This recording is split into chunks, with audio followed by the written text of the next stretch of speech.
What happens when you blend razor sharp business strategy with transformational coaching? You get Rainey Martin, a leadership and culture expert who's helped businesses turn disengaged teams into profit-driving powerhouses.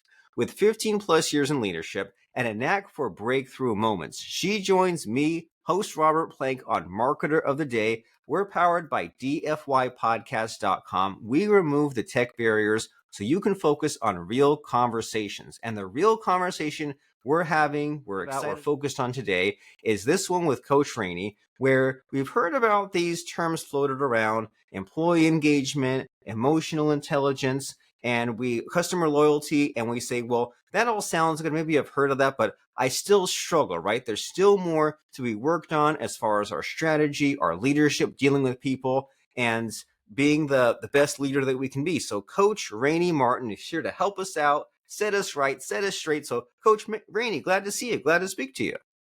Great to be here, Robert. Thank you. You're very welcome. And so we did our best there to introduce you, to hype you up somewhat, but what are you all about? What has you super focused and passionate these days? Yeah.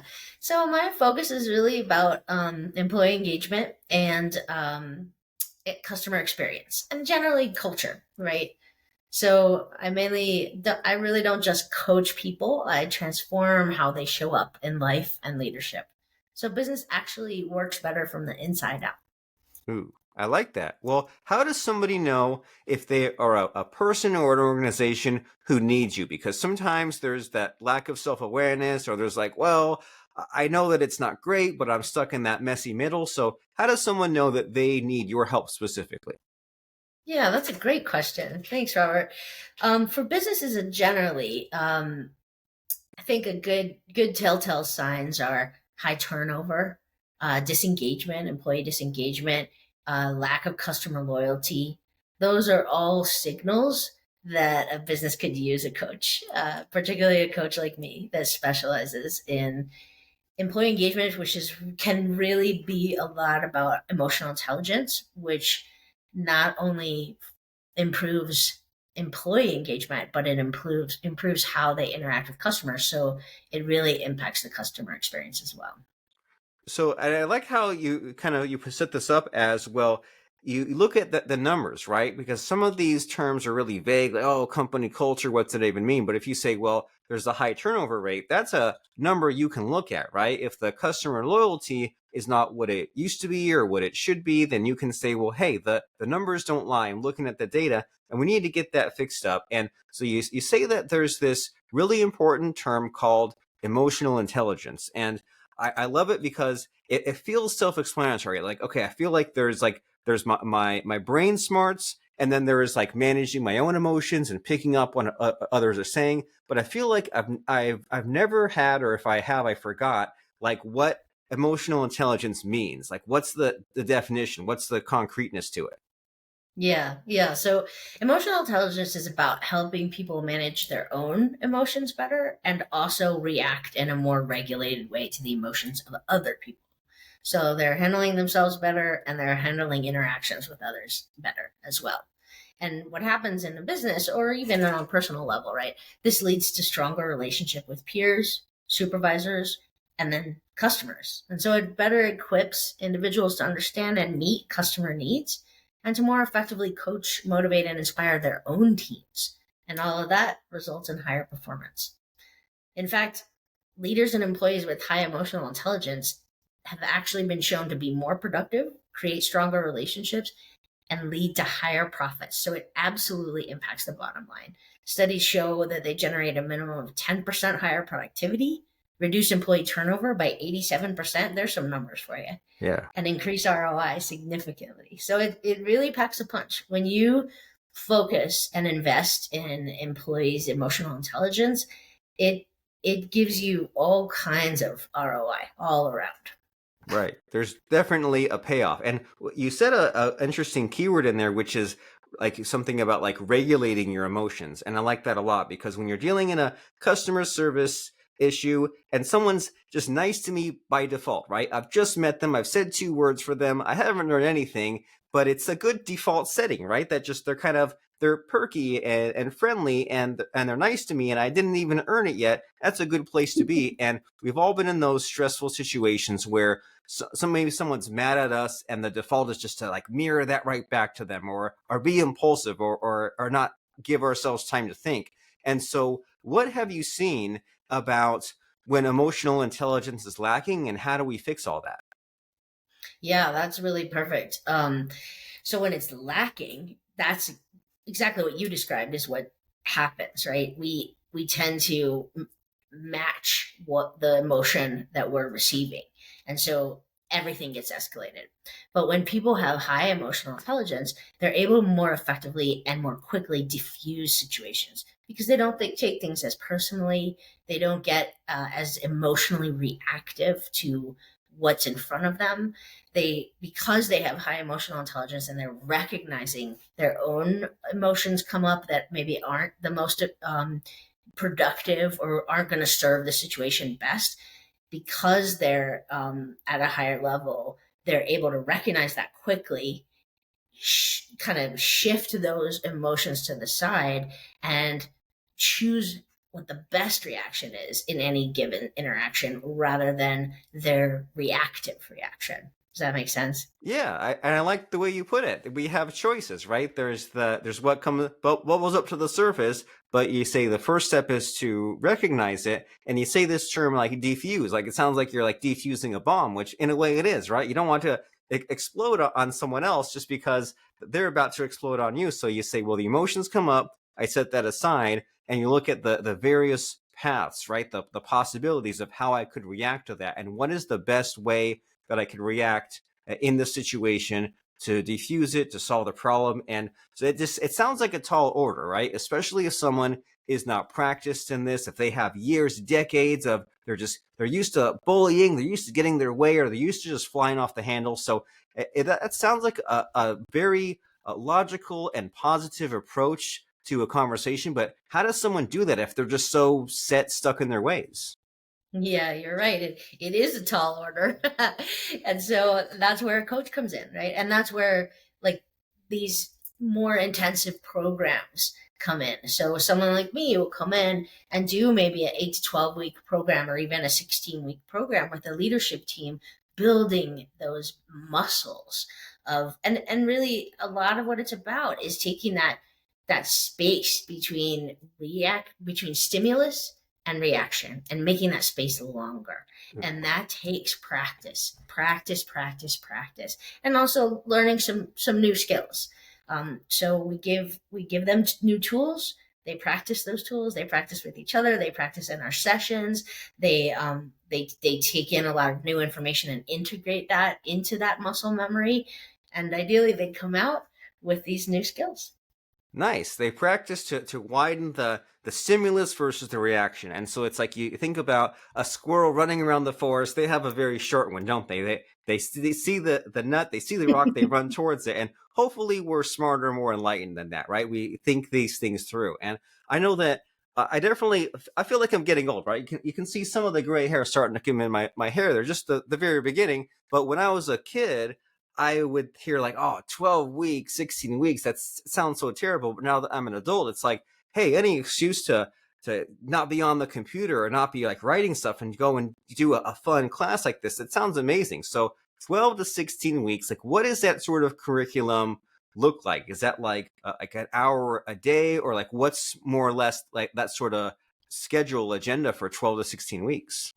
Yeah, sure. So I offer a lot of different programs, some for individuals, some for businesses. But for instance, right now I'm working with several different businesses coaching their management teams. And what that looks like is 1 hour a week, sometimes 1.5 hours, depending on the size of the group.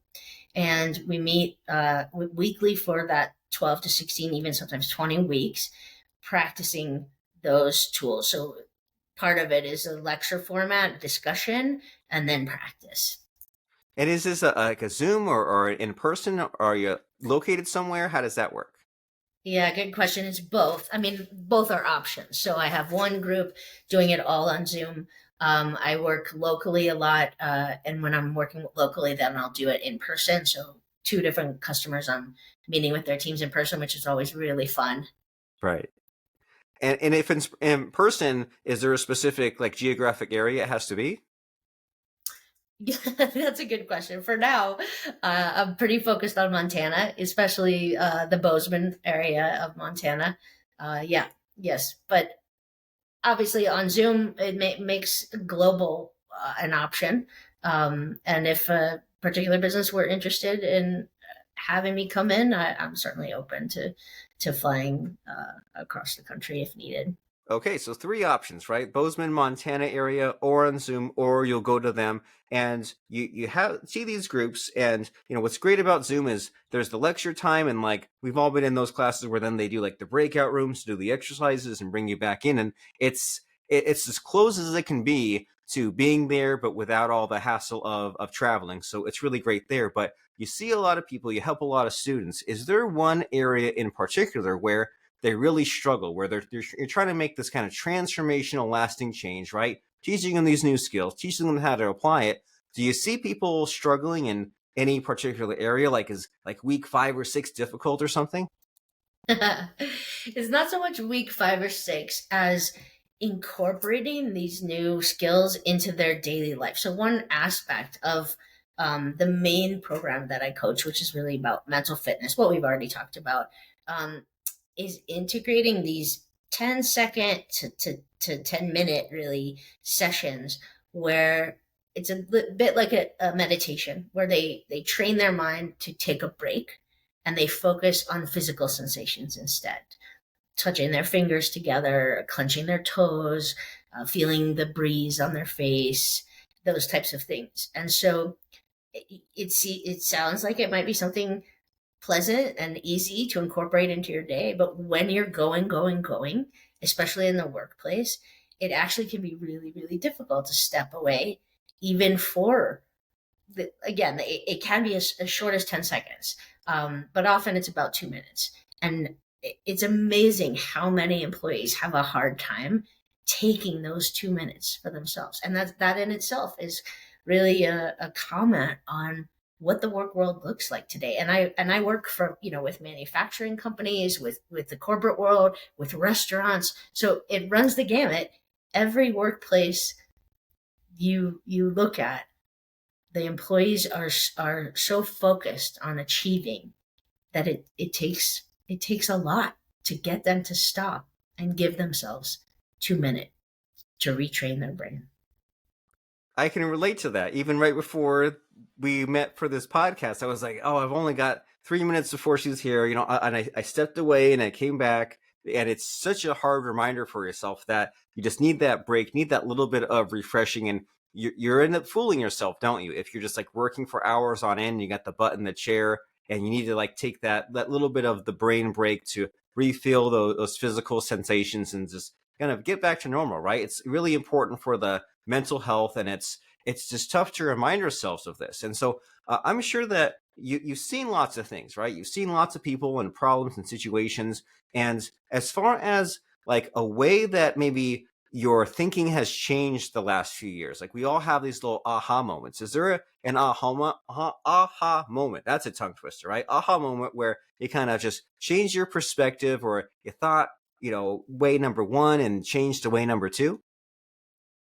I mean, it's really on that same topic because I came from that same world. I came from the corporate world. I was, in a stressful leadership position in that world. I was the vice president of a food manufacturing company, and I didn't value taking a break. I valued achievement and productivity, and I saw that through the lens of going.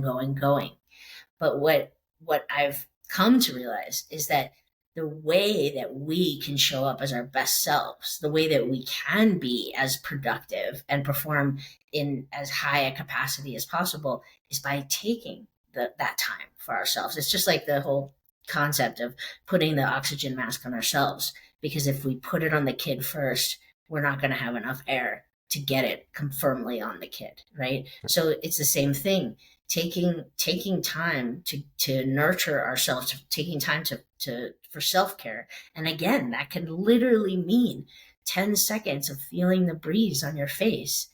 that's a way of building your own self health so that you can show up as the person and the leader and the employee that you want to be. I like it. Well, I'm in complete in agreement with you of how important the breaks are for those mental health. And I think the other day I looked on my phone, like you know how you can go like 6 menus deep, and you can see like on a particular day how many steps you took, and it's been tracking me for like the past 10 years. It didn't even through multiple phones, and it like you have to click those 6 different menus, but you can be like on this date 6,000 steps, on this date 10,000 steps, and there have been days where I'm like why was that day like way more than the rest? And I look at the date and I go mash up the calendar. I'm like, that was a day where I had a lot of stressful stuff on the calendar. So I took lots of break. I took lots of walks. So it's like, hey, that's didn't even realize I was doing it. It's a good habit to have, right? To take those breaks and stop and start. And in the moment, it feels like you're lower on productivity, but looking back, you're like, hey, I'm glad that I took care of myself in that way. So I love your best self concept here. And speaking to that, we're all growing, we're all evolving, right? So is there anything in particular that you think that like you're currently working on, anything that you're improving about yourself? Yeah, sure. I mean, so many things, right? um, but yeah, I mean, I would say professionally, this experience of working with teams is a constant opportunity for growth. Even though I've been working with teams for years, every team is a new experience, and every team is made up of a bunch of individuals that you don't know what to expect from.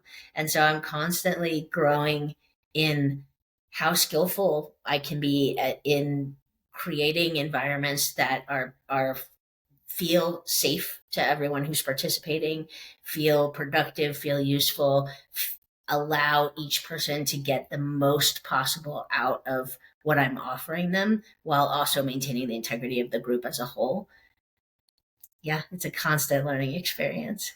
And it sounds like a lot of fun. Well, is there a particular like type of team or size or type of company that you prefer, or is it just all over the map? Yeah, I mean, it's pretty open. Like we talked about, I am focusing primarily on the Bozeman area right now. I work with small to medium companies. I look for teams that are 6 people or less. At the same time, you want to work with a management team that's working together, because part of the result is to creating this more synergistic team that is really effective at collaborating and working smoothly together. So ideally, that's 6 or less, but uh, I can be flexible as well. So small to medium companies in any industry, really, that have those smaller management teams that need some assistance in growing their emotional intelligence and their effectiveness as leaders. And we could all use some of that help, right?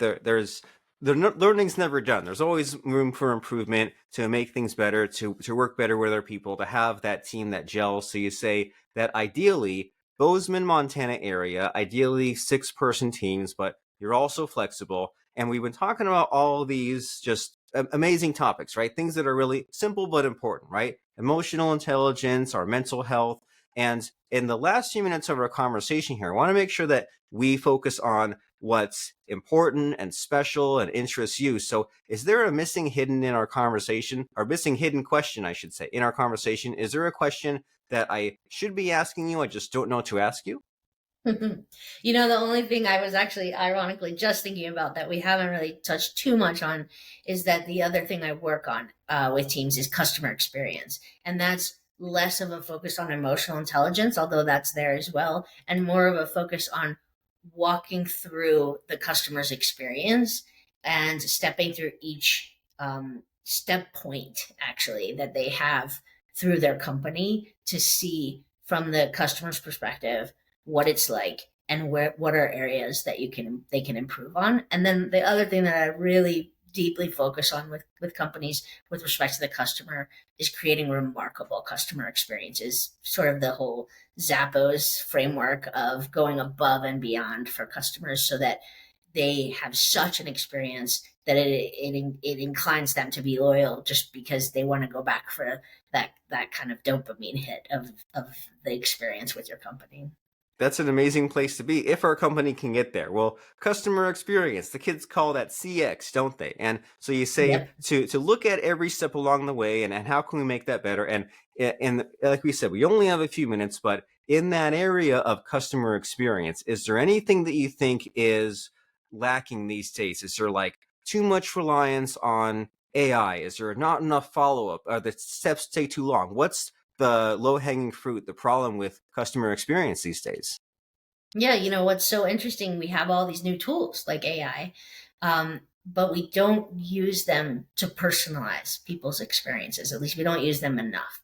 And that's one of the things that's lacking the most in current businesses. And maybe COVID had some impact on that. But a lot of businesses these days don't take those extra steps of creating a personalized experience for their customers where customers feel actually seen by the company as if they're a real person rather than a dollar amount or a number. And it's not so hard to do that. It doesn't, especially with the tools we have. And any kind of business can take very small steps that have a huge impact on customers, using their names, creating special little deals just for those customers, or rewards specific to what customers buy, sending them a surprise package based on what they order. Again, connecting sort of what they know about the customer and what the customer would think they wouldn't know with a remarkable experience. Ooh, that's a nice homework assignment there, right? That's something to think deeply about is what can we plug in that's personal that the customer might not realize that we do know about them. And it can be as simple as like when I fire up ChatGPT, sometimes it says, "Hey, Robert, welcome back." And it's like, "Hey, that's nice that it knows my name," or the surprise gift, whatever that form that takes. These are interesting questions, interesting things to think about because if we like they say there's that saying of like if you keep doing the same thing you get the same results, but it feels like if you keep doing the same thing you'll get less and less results, right? You won't be giving the proper attention to these problems in your organization that they deserve, and it'll just get less and less. And we sure as heck don't want that drift, right? We want to be proactive, we want to constantly improve, and ideally improve with your help. Miss Coach Rainey, Coaching for Transformation. That website is coachrainy.com, CoachRainy.com. Miss Coach Rainey Martin helps professionals and organizations break through barriers, create values driven cultures, and achieve new levels of success. So if someone says, I was so impressed with what Coach Rainey Martin had to say about some of these simple concepts, the emotional intelligence, customer experience, communication, all these things, should they just go to coachrainey.com? What's the next step here? Yeah, that's perfect. They can go to coachrainy.com, check out what I have to offer. I'm always happy to customize as well, and enter some contact information in the contact form, and I'll be happy to chat for sure. Very nice. Well, you practice what you preach, right? You say you help people, and it would be a shame if there was no way to communicate. And you're like, hey, I'm accessible. We can have that conversation. Tell me about your company. Tell me about your needs, and let's see how we can start and what we can improve. So, coachrainy.com is the website. Email address is coachrainy@coachrainy.com. Phone number, if that's your preferred mode, is 406 220 1389. That's 406 220 1389, coachrainy.com. And before I let you go, Miss Coach Rainey, it's time for the scary part of the podcast where I try to stump you, I try to put you on the spot. I ask about a fun quote or lesson that has served you in life or in business. So, what do you have for us in this finale ending for a quote or lesson? That's a great question, Robert. Great question. The standard one sort of for culture coaches is culture eats strategy for breakfast, right? The famous Peter Drucker said that. This is of course about you can't scale dysfunction. If you don't deal with people problems, the strategy won't matter. The other one that's really important is you can't lead others until you know how to lead yourself. And that's what emotional intelligence is all about, learning how to lead yourself effectively so that you can model that out.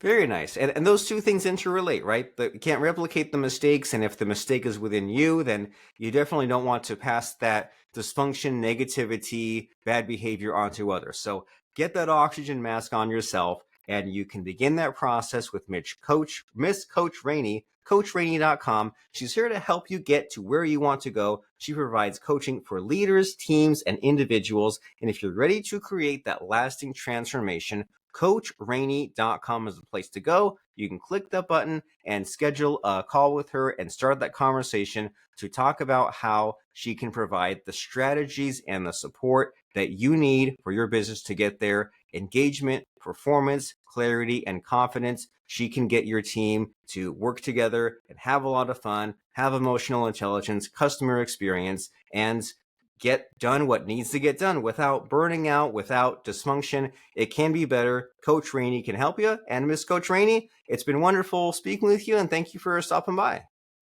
Thanks so much, Robert. It was really a pleasure.